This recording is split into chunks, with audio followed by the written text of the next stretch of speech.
ನಮಸ್ತೆ, ನಾನು ನಿಮ್ಮ ಸೂರ್ಯನಾರಾಯಣಾಚಾರ್ಯ ಗುರೂಜಿ. ಸೊ ಎಲ್ಲರಿಗೂ ಚಿತ್ರಲೋಕ ಚಾನಲ್ಗೆ ವೆಲ್ಕಮ್. ಸೊ ಈ ಚಾನಲ್ನ ಸಬ್ಸ್ಕ್ರೈಬ್ ಮಾಡಿ, ಶೇರ್ ಮಾಡಿ, ಲೈಕ್ ಮಾಡಿ. ಸೊ ನಾನು ಇದನ್ನು ತಿಳಿಸ್ಕೊಡ್ತಾ ಇರೋದೇನಂತಂದರೆ, ಕುಂಡಲಿಯಲ್ಲಿ 6ನೇ ಸ್ಥಾನ, ಲಗ್ನ ಜನ್ಮ ಕುಂಡಲಿಯಿಂದ 6ನೇ ಸ್ಥಾನದಲ್ಲಿ ಯಾವ ಗ್ರಹಗಳಿದ್ರೆ ಏನೇನು ಫಲಗಳು ಕೊಡ್ತವೆ, ಆ್ಯಂಡ್ ಲಗ್ನ ಕುಂಡಲಿಯಲ್ಲಿ 6ನೇ ಸ್ಥಾನದ ಮಹತ್ವವೇನು, 6ನೇ ಸ್ಥಾನ ಅಂತಂದರೆ ಏನು, 6ನೇ ಸ್ಥಾನದಿಂದ ಏನಾಗುತ್ತೆ, 6ನೇ ಸ್ಥಾನದ ಇಂಪ್ಯಾಕ್ಟ್ ಏನು ಅಂತೆಲ್ಲ ನಾನು ನಿಮಗೆ ಇದನ್ನು ತಿಳಿಸ್ಕೊಡ್ತೀನಿ. ನೋಡಿ, ಕುಂಡಲಿಯಲ್ಲಿ 6ನೇ ಸ್ಥಾನ ಬಂದು ನಾವು ರೋಗ ಭಾವ ಅಂತ ಹೇಳ್ತೀವಿ, ರೋಗ ಭಾವ, ಶತ್ರು ಭಾವ ಅಂತ ಹೇಳ್ತೀವಿ. 6ನೇ ಸ್ಥಾನ ಏನಪ್ಪ ಆಗುತ್ತಂದರೆ ರೋಗಗಳು ತಂದು ಕೊಡುತ್ತೆ. ಬೇಡದಿರೋದು ಸುಮ್ಮನೆ ಮನುಷ್ಯನಿಗೆ ರೋಗಗಳು ಬರ್ತವೆ. ಅದಲ್ಲದೆ ಶತ್ರುಗಳು ಬರ್ತಾರೆ, ಕಾಂಪಿಟೇಟರ್ಸ್ ಬರ್ತಾರೆ. ನೋಡಿ, ಈಗ ಶತ್ರುಗಳು ಕೂಡ 6ನೇ ಮನೆಯಿಂದನೇ, 6ನೇ ಮನೆಯಲ್ಲಿ ಹೆಂಗೆ ಗ್ರಹಗಳು ಪ್ಲೇಸ್ ಆಗಿದೆ ಅದರ ಮೇಲೆ ಶತ್ರುಗಳು ಹೆಂಗಾಗ್ತಾರೆ.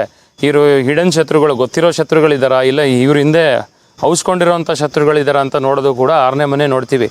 ಅದಲ್ಲದೆ 6ನೇ ಮನೆಯಲ್ಲಿ ಇನ್ನೊಂದೇನಪ್ಪ ಅಂತ ನೋಡ್ತೀವಿ ಅಂದರೆ ಕಾಂಪಿಟೇಟರ್ಸ್ನ ನೋಡ್ತೀವಿ. ವ್ಯಾಪಾರದಲ್ಲಿ ಕಾಂಪಿಟೇಟರ್ಸು, ಈಗ ಇವ್ರ ವ್ಯಾಪಾರ ಇರುತ್ತೆ, ಈಗ ವ್ಯಾಪಾರದಲ್ಲಿ ಕಾಂಪಿಟೇಷನ್ ಹೆಂಗಿರುತ್ತೆ, ಆ ಅವ್ರ ಕಾಂಪಿಟೇಟರ್ಸ್ ಮುಂದೆ ಸೋಲಿಸ್ತಾರೆ, ಇವ್ರು ಗೆಲ್ತಾರೆ, ಇವ್ರ ವ್ಯಾಪಾರ ಚೆನ್ನಾಗಾಗತ್ತಾ. ಅದಲ್ಲದೆ ಇವರು ಇನ್ನೊಂದೇನಪ್ಪ ಅಂತ ಹೇಳಿದ್ರೆ ಕಾಂಪಿಟೇಷನ್ ಕೂಡ. ಈಗ ಕಾಂಪಿಟೇಷನ್, ಅವರೊಂದು ಕಾಂಪಿಟೇಷನ್, ಈಗ ಕಾಂಪಿಟೇಷನಲ್ಲಿ ವಿನ್ ಆಗ್ತಾರಲ್ಲ, ಅದು ಕೂಡ 6ನೇ ಮನೆಯಲ್ಲಿ ಹೆಂಗಿದೆ ಅಂತ ನೋಡ್ತೀವಿ. ಕೋರ್ಟ್ ಕೇಸು, ಲಿಟಿಗೇಷನು, ಇದೆಲ್ಲ 6ನೇ ಮನೆ ನೋಡ್ತೀವಿ. ಕೋರ್ಟ್ ಕೇಸ್ ಏನಾಗುತ್ತೆ, ಕೋರ್ಟ್ ಕೇಸಿಂದ ಹೊರಗೆ ಬರ್ತಾರಾ ಇಲ್ವಾ, ಈಗ ಕೋರ್ಟ್ ಕೇಸಿಂದ ಅವರು ಬರೋದೇ ಇಲ್ವಾ, ಆಗೋದೇ ಇಲ್ವಾ, ಅದನ್ನು ನೋಡ್ತೀವಿ. ಆ್ಯಂಡ್ 6ನೇ ಮನೆಯಿಂದ ಏನು ನೋಡ್ತೀವಿ ಅಂತಂದರೆ ಯಾವ ಗ್ರಹ 6ನೇ ಮನೆಯಲ್ಲಿದೆ, ಅದು ಕೋರ್ಟ್ ಕೇಸ್, ಲಿಟಿಗೇಷನ್ನು, ಪ್ರಾಬ್ಲಮ್ಸಿಂದ ನಮಗೆ ಸಪೋರ್ಟ್ ಮಾಡಿ ಹೊರಗಡೆ ತಗೊಂಬರುತ್ತಾ ಅಂತ ನೋಡೋದಕ್ಕೆ ನಾವು ಇದನ್ನು ನೋಡ್ತೀವಿ ಆ್ಯಕ್ಚುಲಿ. ಸೊ ಅದಲ್ಲದೆ ನಾವು 6th ಹೌಸ್ನ ಇನ್ನೊಂದೇನು ನೋಡ್ತೀವಿ ಅಂತಂದರೆ ಕ್ಯಾಲ್ಕುಲೇಷನಲ್ಲಿ ಈ ಒಂದು ಕಾಂಪಿಟೇಟಿವ್ ಎಕ್ಸಾಮ್ಸ್ಗೆ ನೋಡ್ತೀವಿ. IPS, IAS ಆಫೀಸರು, ಸೊ ಇದೆಲ್ಲ ಆಗ್ತಾರಾ, ನಿಜವಾಗ್ಲೂ ಅವ್ರಿಗೆ ಆ ಒಂದು ಕೆಪಾಸಿಟಿ ಇದೆಯಾ, ಸರ್ವಿಸ್ ಹೌಸು ತುಂಬ ಪವರ್ಫುಲ್ ಆಗಿದೆಯಾ. 6ನೇ ಮನೆ ಅಂದರೆ ಸರ್ವಿಸ್ ಹೌಸ್ ಅಂತ ಹೇಳ್ತೀವಿ. ಸೊ ಇದು 6th ಹೌಸಲ್ಲಿ ನೋಡ್ತಕ್ಕಂಥದ್ದು. ಇದಲ್ಲದೆ 6ನೇ ಮನೇಲಿ ಏನಾಗುತ್ತೆ ಅಂತ ಹೇಳಿದ್ರೆ, ಯೂಶ್ವಲಾಗಿ ಶತ್ರುಭಾವ ಅಂತ ಹೇಳ್ತೀವಲ್ಲ ನಾವು. ನೋಡಿ, ಶತ್ರುಭಾವದ ಬಗ್ಗೆ ಎಕ್ಸ್ಪ್ಲೇನ್ ಮಾಡ್ತೀನಿ. 6ನೇ ಮನೆಯಲ್ಲಿ ಶನಿದೇವರು, ರಾಹು, ಕೇತು ಅಥವಾ ಸೂರ್ಯ, ಕುಜ ಇದ್ದಾಗ ಶತ್ರು ಅಂತ ರಾಜಯೋಗ ಅಂತ ಒಂದು ಪವರ್ಫುಲ್ ಯೋಗ ಸ್ಟಾರ್ಟ್ ಆಗುತ್ತೆ. ಈ ಯೋಗ ಏನು ಮಾಡುತ್ತೆ ಅಂತಂದರೆ, ಎಷ್ಟೇ ಪವರ್ಫುಲ್ಲಾಗಿರಲಿ ಶತ್ರುಗಳು, ಅವ್ರ ಶತ್ರುಗಳನ್ನ ಹಂತ ಮಾಡ್ತಾರೆ, ಸೋಲಿಸ್ತಾರೆ ಅಂತ ಅರ್ಥ. ಆ ಶತ್ರುಗಳು ಕೂಡ ಇವರು ಅಂತಂದರೆ ಭಯ ಪಡ್ತಾರೆ, ಇವ್ರನ್ನ ಸೋಲ್ಸೋದಕ್ಕಾಗಲ್ಲ ಅಷ್ಟು ಸುಲಭವಾಗಿ. ಅದಕ್ಕೆ ಪಾಪಗ್ರಹಗಳು ಉಪಚಯ, 6ನೇ ಮನೆ ಉಪಚಯ ಸ್ಥಾನ ಅಂತಲೂ ಕೂಡ ಹೇಳ್ತೀವಿ. ಉಪಚಯ ಅಂತ ಹೇಳಿದ್ರೆ ಟೈಮ್ ತಕ್ಕಂಗೆ ಬೆಳೆಯುತ್ತೆ, ಟೈಮ್ ತಕ್ಕಂಗೆ ಪವರು ಒಬ್ಬ ಮನುಷ್ಯನ ಗಟ್ಟಿ ಮಾಡಿಬಿಡುತ್ತೆ. ಈಗ ನೋಡಿ, 8 ತಿಂದಿರೋ ಮನುಷ್ಯನೇ ಗಟ್ಟಿ ಆಗೋದು, 8 ತಿಂದಿಲ್ದಿರೋ ಮನುಷ್ಯ ಯಾವತ್ತೂ ಗಟ್ಟಿ ಆಗೋಕ್ಕೆ ಸಾಧ್ಯನೇ ಇಲ್ಲ. ಅವರ ಏನು 8 ತಿಂದಿರ್ತಾರೆ, ಅವ್ರ ಜೀವನದಲ್ಲಿ ಏನು ಕಷ್ಟಗಳು ಅನುಭವಿಸಿರ್ತಾರೆ, ಆ ಕಷ್ಟಗಳನ್ನೆಲ್ಲ ಅವರು ತಗೊಂಡು ಬಲವಾಗಿ ಸ್ಟ್ರೆಂತಾಗಿ ನಿಂತ್ಕೊಂಡು ಜೀವನದಲ್ಲಿ ಸಾಧಿಸ್ತಾರೆ. ಇದಕ್ಕೂ ಕೂಡ 6ನೇ ಮನೆ ನೋಡ್ತೀವಿ. 6ನೇ ಮನೆಯಲ್ಲಿ ರೋಗ, ಆ ರೋಗ ವಾಸಿಯಾಗಿ ರೋಗದಿಂದ ಹೊರಗೆ ಬರ್ತಾರ ಅಂತ ಕೂಡ ನೋಡ್ತೀವಿ. ಪಾಪಗ್ರಹಗಳು ಶನಿ, ರಾಹು, ಕೇತು ಮತ್ತು ಪಾಪಗ್ರಹಗಳು 6ನೇ ಮನೇಲಿದ್ದು ಪಾಸಿಟಿವ್ ಆಗಿದ್ದರೆ ರೋಗ, ಯಾವುದೇ ರೋಗ ಬರಲಿ, ಡಿಸೀಸ್ ಹೀಲಿಂಗ್ ಕೆಪಾಸಿಟಿ ಇರುತ್ತೆ ಅವ್ರ ಹತ್ರ ಸ್ಪೆಷಲ್ಲಾಗಿ. ಇದು ಸ್ಪೆಷಲ್ ಪವರು. ಅವ್ರಿಗೆ ಕೆಲವ್ರಿಗೆ ನೋಡಿ ಸಾಯೋವರೆಗೂ ಆರೋಗ್ಯ ಹಾಳಾಗೋದೇ ಇಲ್ಲ. ಕಾರಣ ಏನು ಅಂತಂದ್ರೆ, ಅವ್ರಿಗೆ 6th ಹೌಸಲ್ಲಿ 6ನೇ ಮನೆಯಲ್ಲಿ ಶನಿ, ಇಲ್ಲ ರಾಹು, ಇಲ್ಲ ಕೇತು, ಇಲ್ಲ ಸೂರ್ಯ, ಕುಜ ತುಂಬ ಪವರ್ಫುಲ್ ಆಗಿರುತ್ತೆ. ಆ ಒಂದು ಸಿಚುವೇಷನಲ್ಲಿ ಅವ್ರಿಗೆ ಯಾವುದೇ ರೀತಿ ಹೆಲ್ತ್ ಇಶ್ಯೂಸ್ ಬರೋದಿಲ್ಲ. ಹೆಲ್ತ್ ಇಶ್ಯೂಸ್ ಬಂದರೂ ಕೂಡ ಅವ್ರು ಅದರಿಂದ ಹೊರಗೆ ಬಂದುಬಿಡ್ತಾರೆ ಅನ್ನೋದಕ್ಕೆ ನಾವು 6ನೇ ಮನೆ ನೋಡಬೇಕಾಗತ್ತೆ. ಸೊ ಈಗ ತುಂಬ ಪಾಪಗ್ರಹಗಳಾಗಿದ್ದರೂ ಕೂಡ 6ನೇ ಮನೇಲಿದ್ದರೆ ಪವರ್ಫುಲ್ಲಾಗಿ. ಇನ್ನೊಂದೇನಪ್ಪ ಅಂದರೆ, 6ನೇ ಮನೆಯಲ್ಲಿ ಪಾಪಗ್ರಹಗಳಿದ್ರೆ ಒಬ್ಬ ಮನುಷ್ಯನ ವಾರಿಯರ್ ಮಾಡಿಬಿಡುತ್ತೆ. ಅಂದರೆ ಒಬ್ಬ ಯುದ್ಧ ಮಾಡೋ ವಾರಿಯರ್, ಯೋಧ. ಅವನಿಗೆ ಸೆಲ್ಫ್ ಡಿಫೆನ್ಸ್ ಮಾಡೋದು ಹುಟ್ಟಿದಾಗ್ಲಿಂದ ಬಂದುಬಿಟ್ಟಿದೆ ಅಂತ, ಏನೇ ಮಾಡಿದ್ರು ಅವನು ಡಿಫೆಂಡ್ ಮಾಡ್ಕೊತಾನೆ, ಗೆಲ್ತಾನೆ ಶತ್ರುಗಳ ಮೇಲೆ. ಸೊ ಆ ರೀತಿ 6ನೇ ಮನೆ ತೋರಿಸುತ್ತೆ ಅಂತ ಶಾಸ್ತ್ರ ಹೇಳುತ್ತೆ. ಸೊ ಈಗ ನೋಡಿ, ಈಗ ಶತ್ರು ಅಂತ ರಾಜಯೋಗದ ಬಗ್ಗೆ ಹೇಳಿದೆ. ಶತ್ರು ಅಂತ ರಾಜಯೋಗ ಯಾವಾಗ ಬರುತ್ತೆ, ಶತ್ರುಗಳನ್ನ ಸೋಲಿಸ್ತಾರೆ, ಶತ್ರುಗಳಿಂದನೇ ಲಾಭ ಕೂಡ ಪಡ್ಕೋತಾರೆ. ಸೊ 6ನೇ ಮನೆ ಅಧಿಪತಿ ಬೈ ಚಾನ್ಸ್ 11ರಲ್ಲಿ ಏನಾದ್ರು ಇದ್ದರೆ ಅದೇನಾಗುತ್ತೆ ಅಂದರೆ ಶತ್ರುಗಳಿಂದನೇ ಲಾಭ ಅಂತ ಅರ್ಥ. ಈ ಒಂದು ಕ್ಯಾಲ್ಕುಲೇಷನಲ್ಲಿ ಕೆಲವೊಂದು ಸಾಕಷ್ಟು ಸರಿ ನೋಡಿದ್ದೀವಿ, ಏನೋ ಕೇಸ್ ಹಾಕಕ್ಕೆ ಬರ್ತಾರೆ, ಅವ್ರು ಗೆಲ್ತಾರೆ ಅಂದ್ಕೊಂಡ್ರೆ ಶತ್ರು ಅಂತ ರಾಜ್ಯೋಗ ಇರೋರು ಇವ್ರು ಗೆದ್ದುಬಿಡ್ತಾರೆ. ಇವ್ರಿಗೆ ಗೆದ್ದು ಅವರೇ ಇವ್ರಿಗೆ ಪೆನಲ್ಟಿ ಕಟ್ಟಂಗಾಗುತ್ತೆ. ಸೊ ಕಾರಣ ಏನು ಅಂತಂದರೆ, ಶತ್ರು ಅಂತ ರಾಜ್ಯೋಗ ಅಂತ ಇದೆಯಲ್ಲ, ಇದು ತುಂಬ ಪವರ್ಫುಲ್ಲು. ಇದು ಈ ಒಂದು ವಿಷಯಕ್ಕಲ್ಲ, ಕೋರ್ಟ್ ಕೇಸಲ್ಲಿ ಈಗ ಬೈ ಚಾನ್ಸು ಏನೋ ಒಂದು ಲಿಟಿಗೇಷನ್ ಆಯಿತು, ಏನೋ ಒಂದು ಪ್ರಾಬ್ಲಮ್ ಆಯಿತು ಅಂತ ಅಂದ್ಕೊಳ್ಳಿ. ಸುಮಾರು ವರ್ಷದಿಂದ ಒಂದು ಕೇಸ್ಗಳಿದೆ, ಸುಮಾರು ವರ್ಷದಿಂದ ಕೇಸ್ಗಳಿರ್ತದೆ. ಅದು ಇವ್ರಿಗೇನಾದರೂ ಬಂದು ಇವರೇನಾದರೂ ಅದನ್ನ ಹ್ಯಾಂಡಲ್ ಮಾಡೋಕ್ಕೆ ಹೋದರೆ ಈಸಿಯಾಗಿ ಇವರು ಆ ಕೇಸ್ನ ಸಾಲ್ವ್ ಮಾಡ್ಕೋತಾರೆ. ಅದರಲ್ಲಿ ಯಾವುದೇ ರೀತಿ ಡೌಟ್ಗಳಿಲ್ಲ ಅಂತ ಶಾಸ್ತ್ರ ಹೇಳುತ್ತೆ. ಈಸಿಯಾಗಿ ಕೇಸ್ನ ಸಾಲ್ವ್ ಮಾಡ್ತಾರೆ. ಅದರಿಂದ ಕೋರ್ಟು ಕೂಡ ಸಪೋರ್ಟ್ ಮಾಡುತ್ತೆ. ಯಾಕಂದರೆ ಪಾಪಗ್ರಹಗಳು 6th ಹೌಸಲ್ಲಿ ಸಾಕಷ್ಟು ಒಳಿತುಗಳನ್ನ ಮಾಡ್ತೇವೆ. ಸೊ ಒಳಿತು ಅದು ಯಾವುದೋ ಅಫ್ಲಿಕ್ಟ್ ಆಗಿರಬಾರ್ದು. ನೋಡಿ ರಾಶಿ ಕೂಡ ಭಾಳ ಇಂಪಾರ್ಟೆಂಟು. ಅದು ರಾಶಿ ಚೆನ್ನಾಗಿದ್ದು 6th ಹೌಸಲ್ಲಿ ಪಾಪಗ್ರಹಗಳಿದ್ದಾಗ ತುಂಬ ಪವರ್ಫುಲ್ ರಿಸಲ್ಟ್ಸ್ಗಳು ಎಕ್ಸ್ಪೆಕ್ಟ್ ಮಾಡ್ಬೋದು. ಸೊ ಇದೆಲ್ಲ ನಿಮಗೆ ಕ್ಯಾಲ್ಕುಲೇಷನ್ 6ನೇ ಮನೆ ಬಗ್ಗೆ ಬರುತ್ತೆ. ಸೊ ನಾನು ನಿಮಗೆ ಈಗ ನೋಡಿ 6ನೇ ಮನೇಲಿ ಏನಾಗುತ್ತೆ, ಯಾವ ಗ್ರಹ ಇದ್ದರೆ ಏನು ರಿಸಲ್ಟ್ಸ್ ಕೊಡುತ್ತೆ ಅಂತ ಹೇಳ್ತೀನಿ. ಈಗ 6ನೇ ಮನೇಲಿ ಬೈ ಚಾನ್ಸು ಸೂರ್ಯ ಇದ್ದಾನೆ ಅಂತ ಅಂದ್ಕೊಳ್ಳಿ. ಸೂರ್ಯ ಪಾಪಗ್ರಹ ಉಪಚಯ ಸ್ಥಾನದಲ್ಲಿ ತುಂಬ ಪವರ್ಫುಲ್ಲು. ಮನುಷ್ಯನಿಗೆ ಕಷ್ಟನೂ ಕೊಡ್ತಾನೆ, ಆ ಮನುಷ್ಯನ ತುಂಬ ಗಟ್ಟಿ ಮಾಡಿಬಿಡ್ತಾನೆ. ಯಾವುದೇ ಕಾರಣಕ್ಕೂ ಆ ಮನುಷ್ಯ ತಲೆ ಬಗ್ಗೋದಿಲ್ಲ. ತುಂಬ ಪವರ್ಫುಲ್ಲಾಗಿ ನಿಂತ್ಕೊಂಡು ಶತ್ರುಗಳನ್ನ ಅಂತ ಮಾಡ್ತಾನೆ, ಜೀವನದಲ್ಲಿ ಮೇಲೆ ಬರ್ತಾನೆ. ಸೂರ್ಯನಿಂದ ಎಲ್ಲ ರೀತಿ ಶುಭ ಫಲಗಳು ಸಿಗ್ತವೆ. ಆ್ಯಂಡ್ ಹೇಗಿರ್ತಾನೆ ಅಂದರೆ ಒಳ್ಳೆ ಯೋಧನ ಥರ ತುಂಬ ಎಲ್ಲ ಶಾರ್ಪಾಗಿ ಕೆಲಸ ಮಾಡಿಕೊಂಡು ಕ್ಲಿಯರ್ ಮಾಡ್ತಾನೆ. ಅಂಥ ಒಂದು ಕೆಪಾಸಿಟಿ ಸೂರ್ಯ 6th ಹೌಸಲ್ಲಿದ್ದಾಗ ತುಂಬ ಪವರ್ಫುಲ್ಲಾಗಿರುತ್ತೆ. ಆ್ಯಂಡ್ ಕುಜ 6th ಹೌಸಲ್ಲಿದ್ದಾಗ ಏನಾಗುತ್ತೆ, ಕುಜ 6th ಹೌಸಲ್ಲಿದ್ದಾಗ ಜಾತಕದಲ್ಲಿ ಏನಾಗುತ್ತೆ ಅಂತ ಹೇಳಿದ್ರೆ ಇವರು ಕೂಡ ಇದು ಕೂಡ ಶತ್ರು ಅಂತ ರಾಜ್ಯೋಗ ಕ್ರಿಯೇಟ್ ಮಾಡುತ್ತೆ. ಶತ್ರುಗಳನ್ನ ಸೋಲಿಸ್ತಾರೆ ಆ್ಯಂಡ್ ಪವರ್ಫುಲ್ಲಾಗಿ ಜೀವನದಲ್ಲಿ ನಿಂತ್ಕೋತಾರೆ. ಧೈರ್ಯ ಸಾಹಸ ಪರಾಕ್ರಮದಿಂದ ನಿಂತ್ಕೋತಾರೆ. ಆ್ಯಂಡ್ ಕುಜ 6th ಹೌಸಲ್ಲಿ ಇದ್ದಾಗ ಏನು ಮಾಡ್ತಾನೆ ಅಂತ ಹೇಳಿದ್ರೆ ಅದು ಕೂಡ ಒಳ್ಳೆ ರಾಶಿಯಲ್ಲಿ ಇರಬೇಕು. ನಾನು ಹೇಳ್ತಿದ್ದೀನಿ ನೋಡಿ, ಕಂಡೀಷನ್ ಅಫ್ಲಿಕ್ಟ್ ಆಗಬಾರ್ದು. ಅಫ್ಲಿಕ್ಟ್ ಆದರೆ ಕೆಟ್ಟ ರಿಸಲ್ಟ್ಸ್ ಕೊಡ್ತಾರೆ, ತುಂಬ ಚೆನ್ನಾಗಿದ್ದರೆ ಪಾಸಿಟಿವ್ ರಿಸಲ್ಟ್ಸ್ ಕೊಡ್ತಾರೆ. ಕುಜ ಚೆನ್ನಾಗಿದ್ದು 6th ಹೌಸಲ್ಲಿ ತುಂಬ ಚೆನ್ನಾಗಿದ್ದರೆ ಪೊಲೀಸ್ ಆಗ್ಬೋದು, IPS ಆಗ್ಬೋದು, IAS ಆಗ್ಬೋದು. ಆ ಕಾಂಬಿನೇಷನ್ನು 6th ಹೌಸ್ ಇದ್ದರೆ ಸರ್ವೀಸು, IAS IPS ಸರ್ವೀಸ್ ಮಾಡ್ಬೋದು ಅವರು. ಈ ರೀತಿ ಕಾಂಬಿನೇಷನ್ಗಳು ಸಿಗ್ತಾ ಬರ್ತವೆ. ಆ್ಯಂಡ್ ಕುಜ ಈಗ ನೋಡಿ ಚಂದ್ರ 6th ಹೌಸಲ್ಲಿ ಇದ್ದಾನೆ ಅಂತ ಅಂದ್ಕೊಳ್ಳಿ. ಶುಭ ಗ್ರಹಗಳು 6th ಹೌಸಲ್ಲಿ ಹೋದರೆ ಆ ಶುಭತ್ವಗಳನ್ನ ಕಳ್ಕೊಂಬಿಡ್ತವೆ. ಅವ್ರು ಏನು ಶುಭ ಫಲಗಳು ಕೊಡಬೇಕು ಶುಭತ್ವನೇ ಕಳ್ಕೊಬಿಡುತ್ತೆ. 6ನೇ ಮನೆಯಲ್ಲಿ ಶುಭ ಗ್ರಹಗಳು ಒಳ್ಳೇದು ಮಾಡೋದಿಲ್ಲ. ಅದರ ಶುಭತ್ವನೇ ಕಳ್ಕೊಂಡು ಇನ್ನೂ ಭಾಳ ನೆಗೆಟಿವ್ ರಿಸಲ್ಟ್ಸ್ ಕೊಡ್ತವೆ. ಈಗ ಚಂದ್ರ ಬಂದರೆ ಇಮೋಷ್ನಲಿ ಡಿಟ್ಯಾಚ್ ಆಗಿಬಿಡ್ತೀರ, ಭಾಳಷ್ಟು ದೋಷ ಆಗುತ್ತೆ.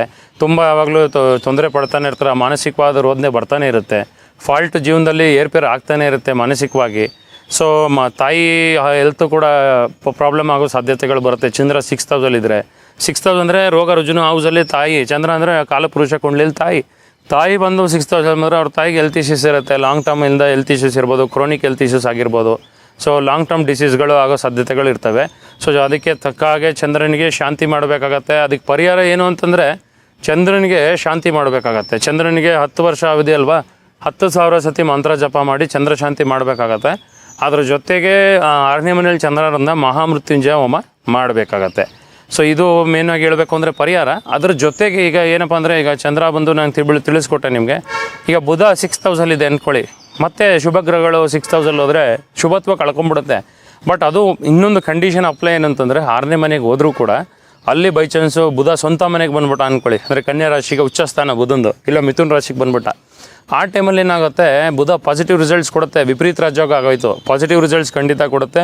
ಶುಭತ್ವನ ಕಳ್ಕೊಳ್ಳಲ್ಲ, ಶುಭತ್ವ ಹಂಗೆ ಇರುತ್ತೆ ಅಂತ ಶಾಸ್ತ್ರ ಹೇಳುತ್ತೆ. ಅಂದರೆ ಯಾವುದೇ ಗ್ರಹ ಆಗಲಿ ಅದಕ್ಕೆ ಸ್ವಂತ ಮನೆ ಇದ್ದರೆ ತುಂಬ ಕಂಫರ್ಟಬಲ್ ಆಗಿರುತ್ತೆ. ಯಾವುದಾದ್ರು ಒಂದು ಯೋಗ ಮಾಡ್ತಾ ಇರುತ್ತೆ. ಅದು ಶತ್ರು ಮನೇಲಿದ್ದಾಗ, ಶತ್ರು ರಾಶಿಲಿದ್ದಾಗ ಕಂಪ್ಲೀಟ್ಲಿ ಹೋಯ್ತದು ಗ್ರಹ. ಅದು ಆ ಶತ್ರು ಗ್ರಹದಲ್ಲಿದ್ದು 6, 8, 12ರಲ್ಲಿ ಬಂದರೆ ಕಂಪ್ಲೀಟ್ಲಿ ಹೋಯ್ತು.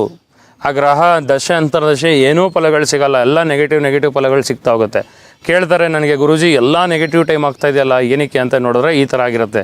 6th ಹೌಸ್ 6, 8, 12ರಲ್ಲಿ ನೆಗೆಟಿವ್ ರಾಶಿಲಿ, ಶತ್ರು ರಾಶಿಲಿ, ಇಲ್ಲ ನೀಚ ರಾಶಿಲಿ ಆ ಗ್ರಹ ಹೋಗಿ ಕೂತ್ಕೊಂಡ್ಬಿಟ್ರೆ ಯಾವುದೇ ರೀತಿ ಒಳ್ಳೆ ಫಲಗಳನ್ನ ಕೊಡೋದಿಲ್ಲ, ತುಂಬ ಫಾಲ್ಟ್ ಆಗುತ್ತೆ. ಆ್ಯಂಡ್ ಅದಲ್ಲದೆ ಈಗ ಗುರು 6th ಹೌಸಲ್ಲಿ, ಗುರು 6th ಹೌಸಲ್ಲಿ ಹೋದರೆ ವೀಕ್ ಆಗಿಬಿಡ್ತಾನೆ. ಮತ್ತೆ ಗುರು ಯಾವುದೇ ಗುರು ಫಲಗಳನ್ನೇ ಕೊಡಲ್ಲ. ಅಲ್ಲೂ ವಿಪರೀತ ರಾಜ್ಯೋಗ ಕಂಡೀಷನ್ ಇದ್ದರೆ ಖಂಡಿತ ಒಳ್ಳೆ ರಿಸಲ್ಟ್ ಸಿಗುತ್ತೆ. ಆದರೆ ಗುರು 6th ಹೌಸಲ್ಲಿ ಹೋಗಿ ಏನಾದರೂ ಶತ್ರು ರಾಶಿ, ವೃಷಭ ರಾಶಿ, ಇಲ್ಲಾಂತಂದರೆ ಶನಿ ರಾಶಿಲಿ, ಮಕರ ರಾಶಿ ಈಚೆ ಆಗಿಬಿಟ್ರೆ ಯಾವುದೇ ಕಾರಣಕ್ಕೂ ಅವರು ಜೀವನದಲ್ಲಿ ಮೇಲೆ ಬರೋಕ್ಕೆ ಸಾಧ್ಯನೇ ಇಲ್ಲ. ಆ ರೀತಿ ತೊಂದರೆ ಪಡ್ತಾ ಇರ್ತಾರೆ ಸುಮಾರು ವರ್ಷಗಳಿಂದ. ಅದಕ್ಕೆ ತಕ್ಕ ಹಾಗೆ 16,000 ಸತಿ ಜಪ ಮಾಡಿ ಗುರುಗ್ರಹಕ್ಕೆ ಹೋಮ ಮಾಡಬೇಕಾಗುತ್ತೆ. ಖಂಡಿತ ಈ ಗುರು ಶಾಂತಿ ಮಾಡಿ ಅದೇನು ಗುರು ಬೇರೆ ಗ್ರಹದಿಂದ ಅಫ್ಲಿಕ್ಟ್ ಆಗಿದೆಯಾ ಅದನ್ನೂ ಕೂಡ ನೋಡಿ ನಾವು ಕ್ಲಿಯರ್ ಮಾಡಬೇಕಾಗತ್ತೆ. ಸೊ ಈಗ 6th ಹೌಸಲ್ಲಿ ಈಗ ಶನಿದೇವ್ರು ಬಂದರು ಅಂದ್ಕೊಳ್ಳಿ. ನಾನು ಈಗಲಷ್ಟೇ ತಿಳಿಸಿದೆ, ಶನಿದೇವ್ರು ಬಂದರೆ ತುಂಬ ಚೆನ್ನಾಗಿರುತ್ತೆ. ಆದರೆ ಎಲ್ಲ ಸ್ಲೋ ಆಗುತ್ತೆ, ಶತ್ರುಗಳೆಲ್ಲ ಸೋಲ್ತಾರೆ.